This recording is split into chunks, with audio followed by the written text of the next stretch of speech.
اللہ کے حبیب صلی اللہ تعالیٰ علیہ وسلم نے ارشاد فرمایا لِكُلِّ شَيْءٍ قَلْبٌ وَقَلْبُ الْقُرْآنِ یاسین، ہر چیز کا ایک دل ہوتا ہے اور قرآن کا دل سورہ یاسین ہے۔ اسی سے آپ اندازہ کریں جس کو قرآن کا دل کہا گیا ہے اس کی کیا اہمیت ہوگی۔ سورہ یاسین کے بڑے فضائل ہیں، احادیث سے بھی وارد ہیں، بزرگوں نے تجربات میں بھی لکھا ہے۔ یاسین مبارک قرآن پاک کا ایک مغز ہے۔ دل کا مطلب تو آپ جانتے ہیں کہ دل جو ہے پورے جسم کے اعضاء میں بادشاہ کی حیثیت رکھتا ہے۔ تو قرآن پاک میں سورہ یاسین، آپ کو معلوم ہونا چاہیے ہجرت کی رات جب رسول کریم صلی اللہ علیہ وسلم اپنے گھر سے نکل کر مدینے کی طرف جا رہے تھے اور آپ کے گھر کے اطراف مکہ کے کفار و مشرکین محاصرہ کر کے قتل کے ارادے سے کھڑے تھے، اس رات کو حضور پاک صلی اللہ تعالیٰ علیہ وسلم کے لبوں پر سورہ یاسین کی تلاوت تھی۔ آپ نے مٹی ہاتھ میں اٹھائی اور سورہ یاسین شریف کی تلاوت کرتے رہے اور اس مٹی کو یوں پھینک دیا یہ کہتے ہوئے کہ شاہت الوجوہ، تم سب کے چہرے برباد ہو جائیں۔ اور وہ مٹی اگرچہ ایک مٹھی بھر تھی لیکن جتنے لوگ کھڑے تھے سب کے چہروں اور ان کے ناکوں کے قریب گئی اور وہ بے جان سے ہو گئے اور اندھے ہو گئے۔ حضور پاک صلی اللہ تعالیٰ علیہ وسلم ان کے درمیان سے گزر کر کے گئے لیکن کوئی بھی آپ کو دیکھ نہ سکا۔ یاسین پاک اس رات کو بھی میرے آقا صلی اللہ تعالیٰ علیہ وسلم تلاوت کرتے رہے۔ اور پھر اس کے فضائل میں بتایا گیا ہے کہ اگر کبھی ایسی مصیبت آئی کہ اس کا کوئی حل نظر نہیں آتا تو سورہ یاسین کی تلاوت کثرت سے کرے، اللہ غیب سے اس کے لیے سبب پیدا فرمائے گا۔ اور اگر کبھی ایسی جگہ پر پھنس گیا جہاں اسے کھانے پینے کی کوئی چیز نہیں ملتی، بھوک کی شدت نے پریشان کر رکھا ہے، سورہ یاسین کی تلاوت کرے، اللہ اس کی بھوک کو کافی فرما دے گا۔ یعنی یہ غذا بھی ہے، شفا بھی ہے، دوا بھی ہے۔ اور سورہ یاسین شریف کے متعلق یہ بھی فرمایا گیا کہ اگر کہیں وہ راستہ بھٹک گیا جنگل میں، صحرا میں، سورہ یاسین شریف کی تلاوت کرے، اللہ اس کو سیدھا راستہ عطا فرمائے گا۔ اب یہ جب جنگل میں بھٹکنے اور صحرا میں بھٹکنے کے لیے سورہ یاسین کی تلاوت کا حکم دیا گیا کہ وہاں تمہیں راستہ مل جائے گا، میں کہتا ہوں پوری زندگی بھر پڑھتے رہو تاکہ اللہ تعالیٰ زندگی گزارنے کا بھی سیدھا راستہ اس کی برکت سے عطا کرے گا۔ اور جو سورہ یاسین شریف صبح پڑھ کر کے نکلا وہ شام تک امان میں ہے، مصیبتوں سے محفوظ ہے، اس کے لیے رزق کے فرشتے اتارے جاتے ہیں، اس کی حفاظت کی جاتی ہے۔ تو یاسین کی بڑی برکتیں ہیں سورہ یاسین میں۔ اللہ تبارک و تعالیٰ نے ان آیات بینات میں جو بیان فرمایا اس میں اللہ تعالیٰ فرماتا ہے یا حسرتن علی العباد، قیامت کے دن کے بارے میں کہ افسوس ہے بندوں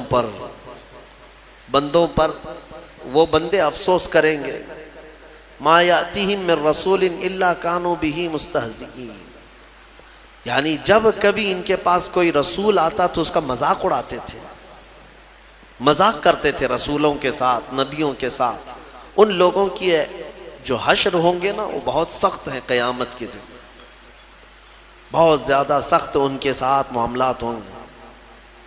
اللہ تعالیٰ فرماتا ہے الم یرو کم اہلکنا من قبلہم من القرون، کیا اس سے پہلے صدیوں پہلے ہم نے کتنی ایسی بستیاں ہیں جن کو ہلاک نہیں کیا ہے۔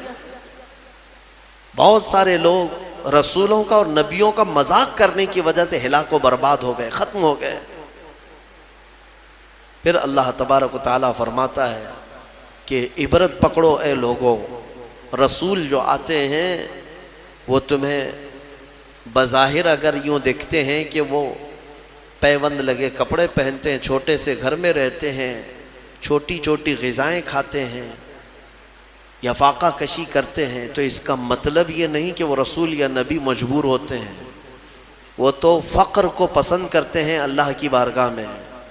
ورنہ ہر نبی اتنا صاحب اختیار ہوتا ہے کہ اگر وہ چاہے تو سونے کا پہاڑ اور چاندی کا پہاڑ اس کے ساتھ ہو، وہ سونے اور چاندی کے محلات میں رہے، لیکن اللہ کے نبیوں نے فقر کو پسند کیا ہے۔ تو اکثر جو قومیں رسول کو ظاہری طور پر دیکھتی تھیں تو وہ مذاق اڑاتی تھی، یہ اللہ کے نبی ہیں، یہ اللہ کے رسول ہیں، ان کا لباس ایسا ہے، ان کے پاس سواری نہیں، ان کا گھر صحیح نہیں، ایسی ایسی باتیں کہہ کر کے مذاق اڑایا کرتے تھے۔ اللہ تبارک و تعالیٰ ان مستہزئین سے کوسوں دور ہمیں رکھے، اور مولا تعالیٰ اسی جماعتوں سے ہمیں محفوظ رکھے۔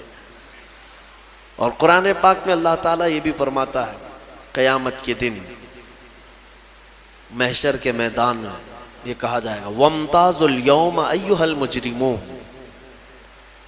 یہاں کہا جائے گا سارے لوگ ایک ساتھ کھڑے ہوں گے، پھر آرڈر آئے گا مجرم الگ ہو جائیں، اس میں سے جتنے لوگ مجرم ہیں وہ الگ ہو جائیں، ان کے چہرے بتا رہے ہوں گے اس دن، اور ان کو الگ کیا جائے گا، ان کو الگ کیا جائے گا مجرمین کو۔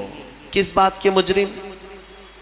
اللہ تعالیٰ فرماتا ہے الم اعہد الیکم یا بنی آدم اللہ تعبدوا الشیطان، پھر رب تبارک و تعالیٰ کا جلال ہوگا اس دن، اور پھر رب تعالیٰ کی ہیبت طاری ہوگی بندوں پر، خشیت ہوگی، فرمائے گا مولا کیا میں نے تم سے یہ نہیں عہد لیا تھا کہ اے آدم کی اولاد کے شیطان کی پرستش نہیں کرو گے، اس کے پیچھے نہیں جاؤ گے، انہ لکم عدو مبین، بے شک وہ تمہارا کھلا ہوا دشمن ہے، کیا میں تم سے یہ وعدہ نہیں لیا تھا ان اعبدونی، کہ تم میری عبادت کرو گے، ھذا صراط مستقیم، یہی سیدھا راستہ ہے، پھر تم کیسے بہک گئے؟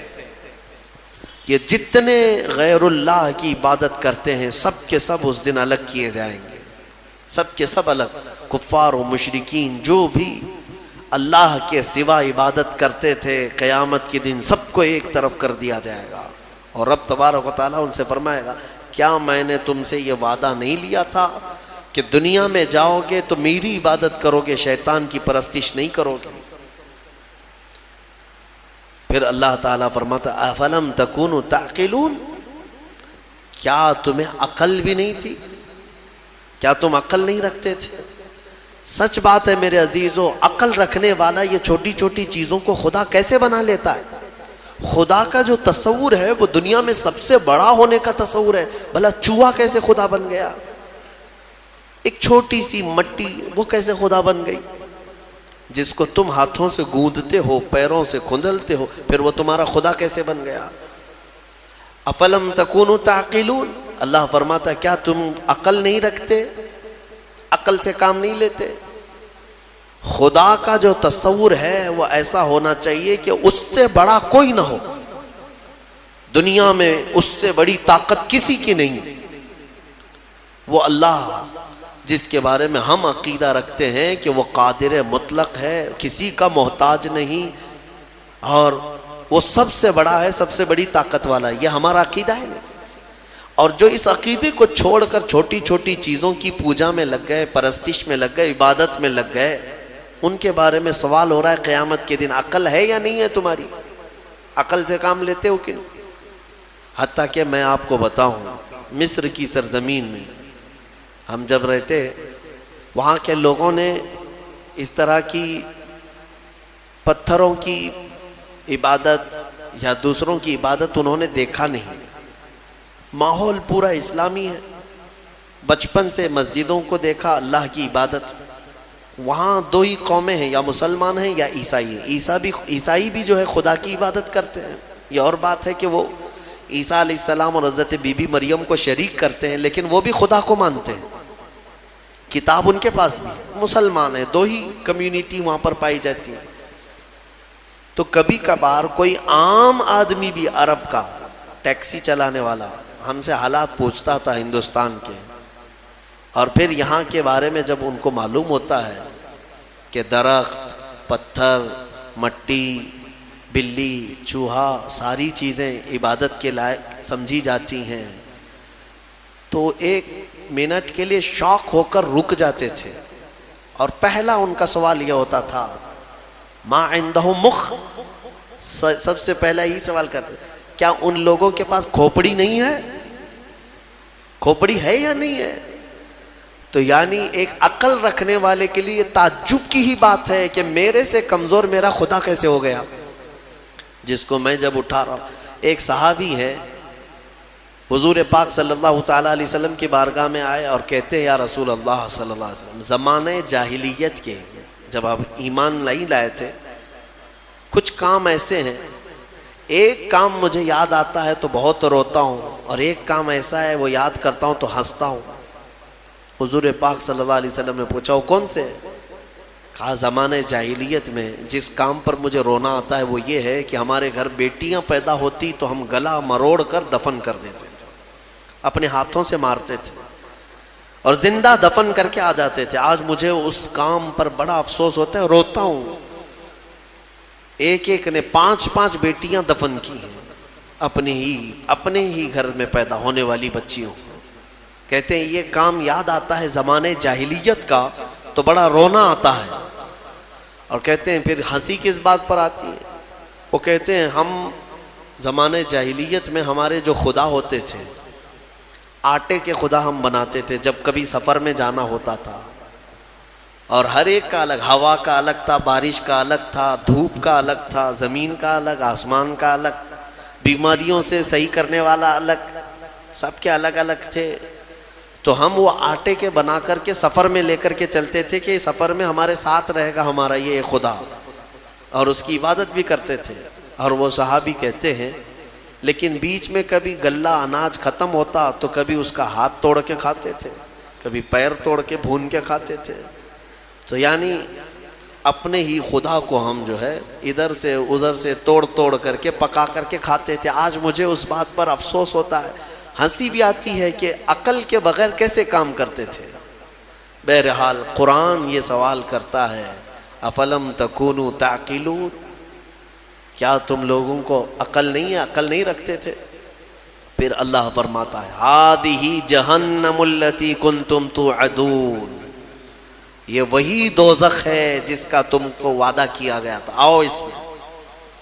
جتنے اللہ کو چھوڑ کر عبادت کرتے رہے سب کو بلایا جائے، اصلوها اليوم، اللہ تعالیٰ فرماتا ہے آج کے دن سب کو اس میں ڈالو، ان سب کو ڈالو۔ جہنم کی کیفیت کیا ہوگی پتہ ہے؟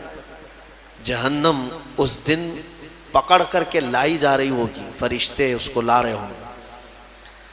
کتنی بڑی ہے جہنم یا دوزخ، یہ کتنی بڑی ہے، اللہ اکبر، اندازہ نہیں کر سکو گے۔ ایک دوزخی، ایک جہنمی جو ڈالا جائے گا، یہ نہیں جو ہماری شکلیں ہیں۔ حدیث پاک میں حضور صلی اللہ علیہ وسلم فرماتے ہیں جہنمی کی اتنی بڑی شکل ہوگی کہ مکہ اور مدینے کے بیچ کا پورا فاصلہ بھر جائے گا ایک ہی جہنمی سے۔ اگر وہ بیٹھ گیا، 400 کلومیٹر ہے مکہ سے مدینے کا فاصلہ، 425 کلومیٹر کا فاصلہ ہے۔ حضور فرماتے ہیں کہ اتنا لمبا چوڑا ایک جہنمی ہوگا، اور پھر جب کروڑوں جہنم میں ڈالے جائیں گے تو جہنم کی وسعت کتنی ہوگی، وہ کتنی بڑی ہوگی، اندازہ نہیں کر سکتے۔ 70,000 فرشتے اس کو کھینچ کر کے لا رہے ہوں گے قیامت کے دن دوزخ کو، اور اس کو زنجیروں میں جو باندھا گیا ہوگا، زنجیر کیسے، اس کے دہانے ہیں، اس کے دروازے ہیں، اس کا منہ ہے جہنم کا، جس کے اندر مجرمین کو ڈالا جائے گا، مشرکین کو ڈالا جائے گا۔ تو روایات میں ہے کہ اس کو 70,000 فرشتے زنجیروں میں جکڑ کر کے لا رہے ہوں گے، ایک ایک زنجیر پر 70,000 زنجیریں ہیں اس کی، اور ہر زنجیر پر 70,000 فرشتے اس کو جکڑ کر کے لا رہے ہوں گے۔ اس کے باوجود جہنم ان سے چھڑا کر کے بھاگنے کی کوشش کر رہی ہوگی مجرمین کی طرف۔ کس کی طرف؟ محشر میں جو مجرمین موجود ہوں گے ان کی طرف لپکنے کی کوشش کر رہی ہوگی فرشتوں کے ہاتھوں سے زنجیر کو چھڑا کر۔ اتنی طاقت اور اتنی ہیبت۔ اس کے اندر آگ جو ہے وہ کس قسم کی ہے؟ فرمایا گیا دنیا کی آگ لال ہے، جہنم کی آگ نہایت کالی ہے، سخت کالی آگ، اتنی کالی آگ ہے کہ کچھ نظر نہیں آتا دوزخ کے اندر۔ اور رب تعالیٰ فرمائے گا اصلوها اليوم، آج سب کو ڈالو اس میں، بما کنتم تکفرون، جو تم کفر کیا کرتے تھے۔ مجرمین کو پکڑا جا رہا ہوگا، اور جہنم کا حال کیا ہوگا میں بتاتا ہوں۔ وہ فرشتوں کے ہاتھوں سے چھٹپٹا رہی ہوگی، اچھل اچھل کر کے جا رہی ہوگی، اور کیا کہتی ہے جانتے ہیں؟ 26ویں پارے میں سورہ قاف میں رب تبارک و تعالیٰ فرماتا ہے مجرمین کو ڈالا جا رہا ہے، ڈالا جا رہا ہے، ڈالا جا رہا ہے، تو اللہ تعالیٰ اس سے پوچھے گا جہنم سے، حلیم تلأتی، بس پیٹ بھر گیا تیرا؟ جہنم کہتی وہ تقول حل من مزید، وہ کہے گی اے اللہ اور کچھ زیادہ ہو جائے، اور کچھ زیادہ ہو جائے، اور کچھ انسانوں کو ڈال۔ اس دن وہ پکارتی رہے گی اور میرے اندر ڈالا جائے، اور میرے اندر ڈالا جائے۔ اور جانتے ہیں جب اس کی آگ کم پڑنے لگ جائے، دھیمی ہونے لگ جائے، تو آگ بھڑکانے کے لیے انسانوں کو اور پتھروں کو گرایا جائے گا، اس کا ایندھن ہے۔ جیسے پیٹرول ڈالنے سے آگ بھڑک جاتی ہے، جہنم کی آگ انسانوں اور پتھروں کو ڈالتے ہی بھڑک جائے گی۔ یہ جہنم کی کیفیت ہے دوزخ کی۔ اور جہنم کا سب سے ہلکا عذاب کیا ہے؟ سب سے ہلکا، اگر کوئی چلا بھی گیا، تھوڑے سے گناہوں کی سزا بتا کر کے واپس آنے والا ہے، تو حدیث رسول میں ملتا ہے سب سے ہلکا عذاب یہ ہے کہ وہاں آگ کی جوتیاں پہنائی جائیں گی جس کی گرمی سے اس کا بھیجا کانوں سے باہر آ رہا ہوگا، پک پک کر کے ابل رہا ہوگا۔ یہ سب سے ہلکا عذاب جہنم کا۔ پھر جس کے بارے میں اللہ نے عذاب علیم کہا، عذاب عظیم کہا، عذاب مہین کہا، وہ کیسا عذاب ہوگا؟ عذاب علیم کا مطلب دردناک عذاب، عذاب عظیم کا مطلب بڑا عذاب، عذاب مہین کا مطلب ذلت والا عذاب۔ وہ کیسے عذاب ہوں گے واللہ بہتر جانے۔ جہنم کا خوف ایک مومن کے اندر خشیت پیدا کرتا ہے، اللہ سے ڈر پیدا کرتا ہے۔ تم ہلکے میں لیتے ہو اس چیز کو؟ ذرا موم بتی میں اپنی انگلی رکھ کر کے دکھانا، یا چولہے میں جا کر کے اپنا ہاتھ رکھ کر کے دکھانا، اگر چمڑی جل گئی تو 8 دن تک اس کی مرہم پٹی پہ لگ جائیں گے، ہا ہو کرتے رہیں گے۔ جلے ہوئے آدمی کو سکون کبھی نہیں، لیکن دوزخ میں جب ڈالا جائے گا، ایک بار چمڑی جل گئی تو ختم ہو جائے گا، ایک بار یہاں آگ میں جل گئے تو مر گئے، پھر کیا ہونا ہے؟ لیکن دوزخ میں ایسا نہیں کہ اب تم وہاں جب تک جلتے رہو گے موت نہیں آئے گی، موت ختم کر دی جائے گی۔ مرنا ایک ہی بار ہے انسان کو یہاں دنیا میں، پھر قیامت کے دن موت کو بھی اللہ تعالیٰ موت دے دے گا، ختم۔ اب نہ جنتی مرے گا نہ دوزخی مرے گا، کوئی مرنے والا نہیں ہے وہاں پر۔ دوزخ میں جو گئے چاہے وہ جتنے بھی عذابات آئیں موت نہیں آئے گی۔ یہی تو سب سے بڑا ٹینشن ہے وہاں پر۔ کفار و مشرکین مانگیں گے کہ موت دے دے ہم کو، لیکن موت نہیں آئے گی۔ اور جب چمڑی جلتی ہے تو لوگ یہ سمجھتے ہیں ایک بار جلے گی تو دوسری بار پھر کیا جلے گی، جلی ہوئی چیز کو کیا جلایا جائے گا؟ اللہ تعالیٰ فرماتا ہے کلما نضجت جلودہم بدلناہم جلودا غیرہا لیذوقوا العذاب۔ اللہ فرماتا ہے جب جب آگ سے پک جائے گی نا چمڑی، نضجت کہتے ہیں پھل کی طرح پک جانا، جو پل پلا ہوتا ہے پھل، چمڑی پیپ سے پک جائے گی، بھر جائے گی۔ اللہ فرماتا ہے جب جب دوزخ کی آگ کی وجہ سے تمہاری چمڑی پکے گی، اللہ فرماتا ہے ہم اس کے علاوہ دوسری چمڑی تمہیں پہنا دیں گے، نئی چمڑی ڈال دیں گے، بدلناہم جلودا غیرہا لیذوقوا العذاب، تاکہ عذاب کو چکھ سکو، نیا نیا عذاب چکھ سکو۔ حضرت کعب احبار رضی اللہ تعالیٰ عنہ اس آیت کی تفسیر میں فرماتے ہیں، ان سے پوچھا گیا کہ کتنی بار چمڑی بدلی جائے گی؟ وہ کہتے ہیں 1 گھنٹے میں 70 بار بدلی جائے گی، ہر گھنٹے میں 70 بار پورے جسم کی چمڑی بدلی جائے گی۔ سہنے کی طاقت ہے کسی کے اندر، برداشت کرنے کی طاقت ہے۔ اسی لیے مجھے وہ دعا یاد آتی، حضرت سفیان ثوری رو رو کر کے دعا کرتے تھے، بڑی پیاری دعا ہے۔ اللہ کی بارگاہ میں یوں کہتے تھے الہی لست للفردوس اہلا، اے میرے مولا میں تیری فردوس بری میں جنت میں جانے کا اہل تو نہیں ہوں، میں تیری جنت میں جانے کے قابل تو ہوں نہیں، ولا اقوى على نار الجحیم، اور نہ ہی میں تیرے دوزخ کے عذاب سہنے کی طاقت رکھتا ہوں، یہ بھی تو میرے اندر طاقت نہیں ہے۔ مانا کہ جنت میں جانے کے جیسے اعمال نہیں ہیں، لیکن تیری دوزخ کا عذاب سہنے جیسی بھی طاقت نہیں ہے۔ اب بچا کیا ہے؟ فاغفر ذنوبی بفضل جودک یا اللہ، اے اللہ تو اپنے کرم سے اور اپنے فضل سے معاف کر دے تو بڑی بات ہے، باقی اعمال تو نہیں ہے۔ حضور مفتی اعظم ہند رضی اللہ تعالیٰ عنہ نے یہی دعا کی تھی، میرے اعمال کا بدلہ تو جہنم ہی تھا، میں تو جاتا میرے سرکار نے جانے نہ دیا۔ بس یہی ایک آس ہے ہمارے پاس، اللہ چاہے اپنے فضل سے اور اپنے رسول کی سفارش سے بچ گئے تو بچ گئے، ورنہ میں بتاؤں وضو میں بھی پکڑے جا سکتے ہیں، ہم قرات میں پکڑے جا سکتے ہیں، رکوع سجدے میں پکڑے جا سکتے ہیں، اور پتہ نہیں زندگی بھر کتنا کھایا۔ سب کا اگر حساب دینے پر آ جائیں، ہم نے چاول کتنا کھایا، روٹیاں کتنی کھائی ہیں، شکر کتنا کھایا ہے، اگر یہ سب حساب میں آئے، اس میں اگر کچھ دانے حرام کے چلے گئے تھے تو وہ حساب دیتے دیتے سالوں لگ جائیں۔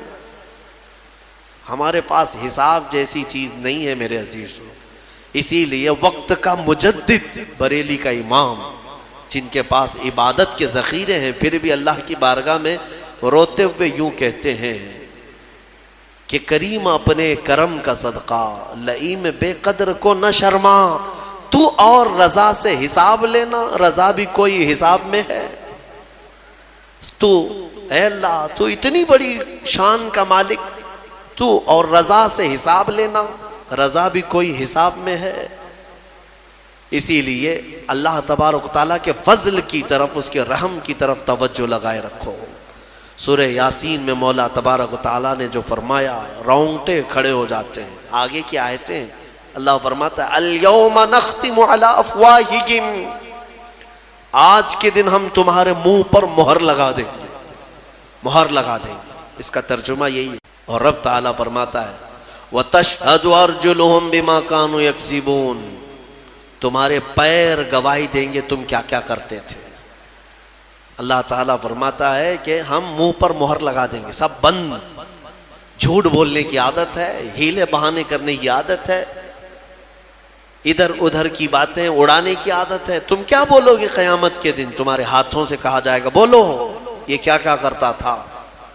حدیث پاک میں ہے ران کی چمڑی تک بولنے لگے گی، ران کی چمڑی قیامت کے دن بات کرے گی اور بتائے گی کہ مولا یہ کیا کیا خیانت کرتا تھا تیری امانتوں کے ساتھ، وہ سب بتائے گا۔ گھبرا کر کے لوگ کہیں گے اپنی ہی اعضاء سے، اپنی چمڑیوں سے، وَقَالُوا لِجُلُودِهِمْ لِمَ شَهِدْتُمْ عَلَيْنَا، اپنی چمڑیوں سے کہیں گے لوگ کہ تم ہمارے خلاف کیوں گواہی دے رہے ہو؟ دنیا میں ہم جب بھی تمہیں کوئی تکلیف ہوتی تھی تو ہم فوراً تمہارا خیال کرتے تھے، کٹ گیا تو پٹی لگایا، دوا لگایا، ہاتھ کی کیا خیال کرتے ہیں کہ نہیں خیال کرتے؟ لیکن یہ نہ ہاتھ ہمارا ساتھ دے رہا ہے، نہ پیر ساتھ دے رہا ہے، نہ آنکھیں، نہ ناک، نہ کان، نہ چمڑیاں ہمارے خلاف گواہی دے رہی ہیں۔ تو یہ کہیں گے قیامت کی قالوا انطقنا اللہ الذی انطق کل شیء، وہ بولیں گے اس اللہ نے ہمیں بولنے کی طاقت آج دی ہے، جس نے سارے لوگوں کو ہر چیز کو بولنے کی طاقت دی، اسی نے آج ہمیں بولنے کی طاقت دی۔ جو نے اللہ کی نعمتوں کے ساتھ انصاف نہیں کیا، آج تیرے خلاف گواہی دی جائے گی۔ ڈرو اس دن سے، ڈرو۔ اسی لیے ہمیشہ قرآن نے بھی ڈرایا ہے، کس بات سے؟ اس دن سے ڈرو جس دن حساب کا ہوگا۔ 24ویں پارے میں ایک آیت ہے سورہ غافر کی، اللہ فرماتا ہے ایک آواز آئے گی اس دن، لمن الملک اليوم، آج کس کی بادشاہت ہے؟ آج کس کی بادشاہت ہے؟ دنیا میں اس کی جے جے کرتے رہتے تھے، قیامت کے دن پوچھا جائے گا کس کی بادشاہت ہے؟ سب چپ، کسی کی زبان سے کوئی بات نہیں آئی۔ پھر اللہ تعالیٰ کی طرف سے ہی آواز آئے گی للہ الواحد القہار، آج ایک اللہ قہر کرنے والے کی حکومت ہے، قہار کی آج حکومت ہے۔ اللہ کے 99 صفات ہیں، وہ غفار بھی ہے، ستار بھی ہے، رحیم بھی ہے، کریم بھی ہے، لیکن قیامت کے دن مولا فرماتا ہے قہار ہے۔ قہار کسے کہتے ہیں؟ سخت پکڑ کرنے والا۔ پکارا جائے گا این الجبارون این المتکبرون، کہاں ہے وہ زمین میں جو گھمنڈ کرتے تھے، کہاں ہے وہ جو زمین میں دادا گیری کرتے تھے؟ بلائے جائے۔ قہار کے سامنے کس کی مجال ہے بات کرنے کی؟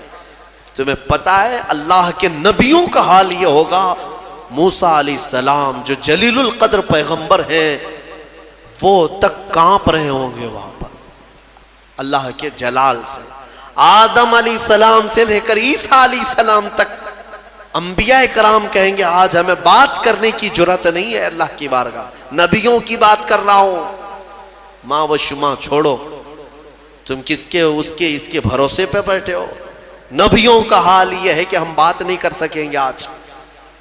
اس بھرے مجمع میں قرآن کہتا ہے سورہ نجم کی آیت، وَكَم مِّن مَلَكٍ فِي السَّمَاوَاتِ لَا تُغْنِي شَفَاعَتُهُمْ، آسمان میں کتنے بڑے بڑے فرشتے ایسے ہیں، اللہ فرماتا ہے ان کی سفارش کام نہیں آئے گی، ان کی کسی کی سفارش کام نہیں آئے گی، شیئن الا باذن اللہ، مگر اللہ جسے اجازت دے۔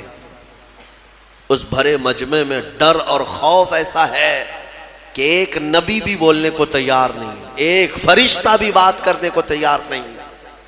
مخلوق کے ہاں اس وقت اگر کوئی آواز گونجتی ہے تو وہ محمد الرسول اللہ کی ہے، وہ صرف اور صرف میرا آقا ہے رسول کریم صلی اللہ تعالی علیہ وسلم۔ اس لیے کہ اس بھرے مجمع میں اللہ کے حبیب صلی اللہ تعالی علیہ وسلم ہی سفارش کر کے اللہ کے غضب کو ٹھنڈا کریں گے، اللہ کی ناراضگی کو کم کریں گے۔ وہ سجدے میں چلے جائیں گے تو سر نہیں اٹھائیں گے، مولا فرمائے گا اے محمد سر اٹھاؤ، آپ جس کی سفارش کریں گے قبول کی جائے گی۔ یہ ہے محشر کے میدان کی بات۔ بہرحال سورہ یاسین میں اللہ تعالیٰ فرماتا ہے کہ تمہارے منہ پر مہر لگا دی جائے گی، وَتُكَلِّمُنَا أَيْدِيهِمْ وَتَشْهَدُ أَرْجُلُهُمْ، تمہارے ہاتھ ہم سے بات کریں گے، تمہارے پیر گواہی دیں گے تم کیا کیا کرتے تھے۔ اور اللہ تعالیٰ فرماتا ہے وَلَوْ نَشَاءُ لَطَمَسْنَا عَلَىٰ أَعْيُنِهِمْ، اگر ہم چاہیں تو تمہارے چہروں پر یا تمہاری آنکھوں پر پوری طرح سلائیاں پھیر دی جائیں گی، بند کر دیا جائے گا، یہاں پر بھی دنیا میں۔ میرے عزیزو ایک آیت اس میں یہ بھی آئی ہے قرآن میں، وَمَن نُعَمِّرْهُ نُنَكِّسْهُ فِي الْخَلْقِ، سورہ یاسین کی آیت۔ اللہ فرماتا ہے ہم جس کو لمبی عمر دیتے ہیں اسے بچپن کی طرف لوٹا دیتے ہیں۔ حقیقت ہے جس کا بڑھاپا آیا سیم بچپن کی طرح واپس آ رہا ہے۔ تمہیں اندازہ بھی ہے بچے کی کیفیت دیکھا ہے؟ بچہ اس کے اندر جو جو عادتیں ہیں، ایک تو صحیح طریقے سے چل نہیں پاتا، سہارے کی ضرورت ہے، پکڑ کے چلے گا۔ بچہ بہت ہارڈ غذائیں نہیں کھاتا، دودھ پیتا ہے، ہلکی چیزیں کھاتا پیتا ہے، کیونکہ ہاضمہ اتنا مضبوط نہیں ہوتا۔ بچہ بریانی، گوشت، یہ بڑی بڑی چیزیں نہیں کھا پائے گا، کیا کرے گا؟ ہاضمہ اتنا نہیں ہے۔ بچے کی کیفیت یہی ہے کہ پکڑ کر کے چلتا ہے۔ بچے کی کیفیت یہ ہے کہ ایک ہی چیز کو بار بار پوچھتا ہے، بھولتا ہے۔ سیم بڑھاپا جب آتا ہے تو واپس اسی کیفیت میں پلٹ جاتا ہے۔ بوڑھا بھی اب اکیلا نہیں چل پاتا، کسی کے سہارے کی ضرورت پڑتی ہے۔ پھر بوڑھاپا ہی ہے کہ اس کو ہر چیز بھولی جانے لگتی ہے، جیسے بچپن میں بار بار پوچھتا تھا بڑھاپے میں بھی پوچھنے لگتا ہے، بھول جاتا ہے۔ بچپن میں جس طرح سے بچے کو بستر میں ہی پیشاب ہو جاتے، پخانے ہو جاتے ہیں، بڑھاپے میں بھی حالتیں دیکھنے کو ملتی ہیں، کنٹرول میں نہیں رہتا پیشاب پخانا۔ بہت سارے بڑھاپے ایسے آتے ہیں کہ ان کا پیشاب نکلتا ہے، پخانے نکلتے ہیں، کیا کر سکتے ہیں؟ بچپن کی طرف لوٹا ہے۔ بچہ ہارڈ غذا نہیں کھا سکتا، بوڑھا بھی نہیں کھا سکتا۔ بڑھاپا آیا، بہت ساری چیزوں سے پرہیز ہے، سخت چیزیں بوڑھے کو نہیں چلیں گی، اب ہاضمہ کمزور ہو گیا ہے، شکر سے پرہیز، نمک سے پرہیز، گوشت سے پرہیز، بس ہلکی چیزوں پر وہ رہ گیا ہے۔ اور اللہ تعالیٰ فرماتا ہے ہم جس کو لمبی عمر دیتے ہیں اس کو بچپن کی طرف لوٹا دیتے ہیں۔ افلا یعقلون، تم اس چیز میں عقل نہیں رکھتے؟ تم سوچتے کیوں نہیں کہ تمہاری زندگی جہاں سے چلی تھی واپس پلٹ آئی ہے؟ میرے عزیزو، یہ دنیا بہت ہی شارٹ ہے، اس میں صرف اور صرف اپنے من کی مت ماننا۔ ہاں، لوگوں کو ایسا لگتا ہے کہ ہماری طبیعت جو چاہے وہ کر لینا، نہیں، میرا مولا جو چاہے وہ کرو، تو سکون یہاں پر بھی ہے، مرنے کے بعد بھی ہوگا انشاءاللہ، کیونکہ اللہ کی زمین پر آئے ہیں، اسی کی حکومت یہاں پر ہے، تو اسی کے مرضی کے مطابق چلنا یہ ایمان والے کی زندگی ہے۔ سورہ یاسین شریف کی برکتیں اللہ تعالی ہم سب کے سینوں پر عطا فرمائے۔ مولا کریم اس دنیا میں ہمیں اس کی رضا اور اس کے حبیب کی رضا کے مطابق جینے کی توفیق عطا فرمائے۔ سورہ صاد اور سورہ صافات کی بھی ہم نے تلاوت کی، اور سورہ زمر کی بھی مختصر بات یہ عرض کر دوں۔ سورہ صاد میں اللہ تعالیٰ نے حضرت ایوب علیہ السلام کے ذکر کو تفصیلاً بیان فرمایا۔ اس سے پہلے بھی ان کا ذکر آیا ہے 17ویں پارے میں، لیکن اس پارے میں قدر تفصیل سے آیا ہے، اور سورہ صافات میں کئی نبیوں کا ذکر آیا۔ تو حضرت ایوب علیہ السلام کون تھے؟ ایوب نام آتے ہی صبر دماغ میں آ جاتا ہے، بہت سارے لوگ ان کا نام ہی صبر ایوب سمجھتے ہیں، حالانکہ ان کا نام صبر ایوب نہیں ہے۔ حضرت ایوب علیہ السلام، صبر ان کے ساتھ ایسا لگ گیا ہے کہ جیسے حضرت ایوب کہیں تو صبر ذہن میں آ جائے، صبر کہیں تو حضرت ایوب کا نام آ جائے۔ سب سے زیادہ صبر کرنے والوں میں آپ کا نام آتا ہے۔ حضرت ایوب علیہ السلام اللہ تبارک و تعالیٰ کے ایک جلیل القدر پیغمبر ہے، نبی ہیں۔ اللہ نے آپ کو بے شمار دولت عطا کی تھی، اولاد، بیویاں، اس زمانے میں آپ کی شان و شوکت، بڑی جائیدادیں۔ پھر آزمائش کا ایک وقت آیا، اللہ نے فرمایا اپنے فرشتوں سے میں اپنے بندے ایوب کا امتحان لیتا ہوں۔ ان کی کئی بیویاں تھیں، تقریباً روایت میں بتائی گئی 16 یا 17، اور ان کی اولاد 28 یا 30 کے قریب اولاد، بیٹے، الگ الگ روایات ہیں، جتنے بھی ہیں بے شمار، جائیداد، مویشی، جانور، بکریاں، اونٹ، گائے، یہ سب بڑی دولت کی چیزیں اس وقت مانی جاتی تھی، وہ سب تھا آپ کے پاس۔ پھر ایک کے بعد دیگرے ایسا ہوا کہ طوفان چلا، سارے جانور مر گئے۔ پھر ایک طوفان آیا، باغیچے اکھڑ گئے، سب ختم ہو گئے۔ پھر ہوائیں چلی، بیماریاں آئیں، ان کے بچے انتقال کرنے لگ گئے۔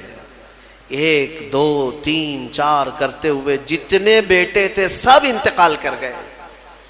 بیویاں انتقال کی، کچھ چلی گئیں۔ اس طرح ہوتے ہوتے یہ جو 4 سال تک کا عرصہ چلتا رہا، یہ 4 سال آپ کی آزمائش، سخت ترین آزمائش ہے۔ اور جب جب کسی کے انتقال کی خبر آتی آپ الحمدللہ کہتے تھے، الحمدللہ، اللہ کا شکر ہے۔ میرے عزیزو، یہ سننا آسان ہے، پریکٹیکل لائف میں پتہ چلے گا۔ گھر کا ایک فرد بھی چلا گیا، آدھا گھر اجڑ جاتا ہے۔ حضرت ایوب علیہ السلام کے پاس سوائے ان کی بیوی حضرت بی بی رحمت، ان کے علاوہ کوئی نہیں رہا، سب چیزیں ختم ہو گئیں۔ صرف ایک وفادار خاتون ساتھ میں تھیں۔ پھر اس پر مزید یہ کہ آپ کو بھی بیماری لاحق، آپ بھی بیمار ہوئے، اتنے بیمار، بخار پر بخار، بخار پر بخار، کہ جسم کا گوشت تک گلنے لگ گیا۔ سوتے بستر پر تو چمڑی آپ کی بستر پر لگ جاتی، ایسی تکلیف آئی۔ اور ان حالات میں ایک وقت ایسا بھی آیا کہ آپ کی زبان کٹ گئی، زبان کے اندر دراڑیں پڑ گئی۔ لاسٹ چیز تھی، زبان سے ذکر الہی کرتے تھے، باقی سب چیزیں کمزور ہو گئی تھی۔ تب حضرت ایوب علیہ السلام رو پڑے اللہ کی بارگاہ میں، یوں عرض کیا، رب انی مسنی الضر وانت ارحم الراحمین، اے میرے مولا تکلیف مجھے پہنچی ہے لیکن تو سب سے زیادہ رحم کرنے والا ہے۔ یہ نہیں کہ مجھی کو کیوں، یہاں اتنے گناہ کر کے بیٹھے ہوئے ہیں اور بستر میں جا کر پھر بولتے ہیں اللہ مجھے کو کیوں کر رہا ہے؟ تیرے گناہوں کی وجہ سے اگر اللہ تعالیٰ دینے پر آئے کب کے مر جانا چاہیے تھا۔ اس رحمان نے تو بہت رحم کیا ہے۔ پھر لوگ یہ کہتے ہیں میرے ہی ساتھ ایسا کیوں ہو رہا ہے، مجھے کو ایسا کیوں ہو رہا ہے، میں نے کس کے ساتھ کیا کیا ہے؟ تم نے سب سے بڑا دھوکہ تو اللہ ہی کے ساتھ کیا ہے، اس کی پوری عبادتیں ہی نہیں کی، دوسروں کی بات میں چھوڑو، جس کی عبادت کے لیے آئے تھے وہی کمپلیٹ نہیں کیا اور پھر پوچھتے ہو میں نے کیا کیا ہے۔ اگر اللہ تبارک و تعالی عدل کرے، ایک نماز کے بدلے ایک ہاتھ چلا جائے تمہارا تو بچے گا کیا؟ جتنی نمازیں چھوڑے ہو، جتنے روزے چھوڑے ہو، جتنی زکوٰۃ دبائے ہو، کئی لوگوں کے کیا کیا فرائض باقی ہیں، ان سب کی پاداش میں اگر ہر چیز تمہاری ایک ایک نعمت چھین لی جائے تو جسم میں بچے گا کیا؟ کچھ نہیں بچے گا۔ حضرت ایوب علیہ السلام نے یہ نہیں کہا کہ میرے ہی ساتھ کیوں، نہیں، بلکہ مولا ہاں تکلیف پہنچی اس زبان کو جس سے میں تیرا ذکر کرتا، لیکن تو سب سے زیادہ رحم کرنے والا ہے۔ یہاں تک ہے۔ اب مسئلہ یہ ہے کہ حضرت بی بی رحمت جو ہے یہ ایک دن بازار گئی، وہاں شیطان جو ہے ایک حکیم کی شکل میں، ایک ڈاکٹر کی شکل میں دوائیاں بیچ رہا تھا اور بلا رہا تھا کہ میرے پاس ہر مرض کا علاج ہے۔ خاتون تھی، دوڑی دوڑی چلی گئی اور اپنے شوہر کی بیماری بتائی کہ میرے شوہر ایسے ایسے بیمار ہیں، کیا علاج ہوگا؟ ابلیس تھا، شیطان تھا، وہ داؤ عورتوں پر جلدی چلاتا ہے اور عورتیں جلدی شیطان کے چکر میں پھنستی بھی ہیں۔ تو ابلیس نے کہا کہ چٹکی بھر میں تیرے شوہر کو صحیح کر دوں گا، وہ تو میرے بہت آسان کام ہے میرے لیے۔ کہا کہ اجرت کیا لوگے؟ اس نے کہا کہ کچھ نہیں، تیرے شوہر سے کہہ دینا صحیح ہونے کے بعد صرف میرے بارے میں اتنا کہہ دیں کہ شفا دینے والا تو ہی ہے، یا میرے لیے ایک سجدہ کر لے، بس اتنا ہی ہے، میں اور اجرت نہیں چاہتا۔ وہ خوشی خوشی دوڑی دوڑی آئی کیونکہ شوہر سے بڑی محبت رکھتی تھی۔ اس وقت اگر کوئی عورت قائم رہی ہے اپنے شوہر کے ساتھ تو کمال کی بات ہے، یہ دنیاوی محبت نہیں کہ ذرا برابر عیب لگا تو چھوڑ کر کے بھاگ گئے، شوہر ادھر بھاگ گیا، عورت ادھر بھاگ گئی۔ وہ وفا شعار خاتون تھی جن کی روحوں کی محبت تھی، وہ جمی رہیں، آئی اپنے شوہر ایوب علیہ السلام سے کہا آج تمہارے علاج کا ٹھکانہ مل گیا، ایک حکیم ملا ہے مفت میں علاج کرے گا۔ کہا ایسے کیسے؟ کہا بس آپ صحیح ہونے کے بعد اس کو شافی کہہ دیں یا سجدہ کر لیں۔ ایوب علیہ السلام جلال میں آ گئے، کہا تو ابلیس کے پاس گئی تھی، وہ شیطان مردود لعین ہے، اگر اللہ نے مجھے صحت دے دی تو میں صحیح ہونے کے بعد 100 کوڑے تجھے ماروں گا، تو گئی کیسے وہاں پر؟ یہ نبیوں کے ایمان کی بات ہے، استقامت کی۔ کمزوری میں آدمی یہ سوچتا ہے بھائی ایک ہی تو میرے ساتھ رہ رہا ہے، تھوڑا بہت اس کی رعایت کر دی جائے، اس پہ غصہ نہ کرو، اس پہ غصہ کریں گے یہ بھی بھاگ جائے گا، کون دیکھے گا؟ نہیں، وہ نبیوں کا ایمان ہے، استقامت ہے۔ اس بیماری کے عالم میں بھی قسم کھا لیا ایوب علیہ السلام نے، اللہ کی قسم اگر میں صحیح ہو گیا تو 100 کوڑے تجھے ماروں گا۔ ان کی بیوی رونے لگ گئی، کہا مجھ سے غلطی ہو گئی، خطا ہو گئی، معاف کریں۔ یہی وہ آخری وقت ہے جب ان کی زبان پر یہ جملہ آیا، اے اللہ تو ارحم الراحمین ہے، تو ارحم الراحمین ہے۔ اللہ تعالیٰ فرماتا ہے فاستجبنا لہ، اسی وقت ہم نے ان کی زبان کو قبول کر لیا، اور پھر اللہ تعالیٰ نے وحی بھیجے، کیا کہہ کر کے؟ اللہ تعالیٰ نے فرمایا ارکض برجلک ھذا مغتسل بارد وشراب، ایوب اپنا پیر زمین پہ مارو۔ انہوں نے پیر زمین پر مارا تو ایک نہر جاری ہو گئی، پانی کا ایک کنواں نکل پڑا، چشمہ نکل پڑا۔ تو اللہ تعالیٰ نے فرمایا کہ اب اس میں تم نہاؤ۔ ایک پیر آپ نے زمین پر مارا، کنواں جاری ہوا، پانی کا چشمہ جاری ہوا۔ اللہ تعالیٰ نے فرمایا اس پانی سے نہاؤ۔ نہائے، نہا کر کے جیسے ہی نکلے پورا جسم صحیح سلامت سے، کوئی بیماری نہیں، ساری بیماری۔ وہ شافی مطلق ہے، بیماریاں جب دیتا ہے تو شفا بھی اسی کے دست قدرت میں ہے۔ بڑی بڑی بیماریاں کافور ہو جائیں گی، صحیح ہو گئے. اب پھر اللہ تعالیٰ نے فرمایا دوسرا پیر زمین پہ مارو. انہوں نے دوسرا پیر زمین پر مارا. اللہ فرماتا ہے وَوَهَبْنَا لَهُ أَهْلَهُ وَمِثْلَهُ مَعَهُمْ رَحْمَةً مِنَّا. ان کو ہم نے ان کی ساری اولاد، ان کا سارا مال جو کچھ تھا ڈبل کر کے پھر عطا کر دیا، یعنی اس سے زیادہ کر کے. ان کے بیٹے بھی زندہ کر دیے گئے، ان کے اہل و عیال، ان کے باغیچے، ان کے مویشی جانور جتنے تھے اس کا دگنا کر کے اللہ ان کو عطا کر دیا.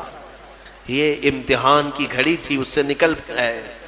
ایوب علیہ السلام یہ سب آنے کے بعد پھر کہتے ہیں الحمدللہ، تمام تعریفیں اس اللہ کے لیے ہیں.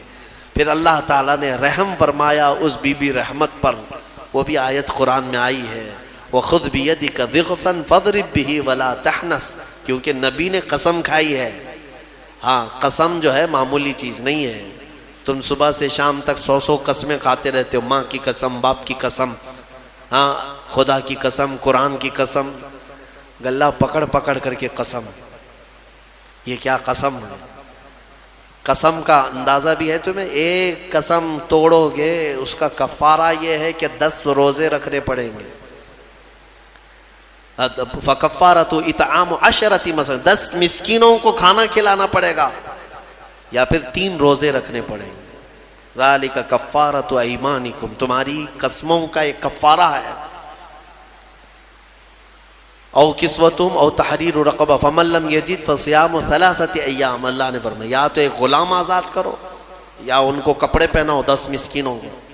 ایک قسم کے بارے میں یہاں تو کتنی قسمیں کھاتے ہو اور توڑتے رہتے ہو.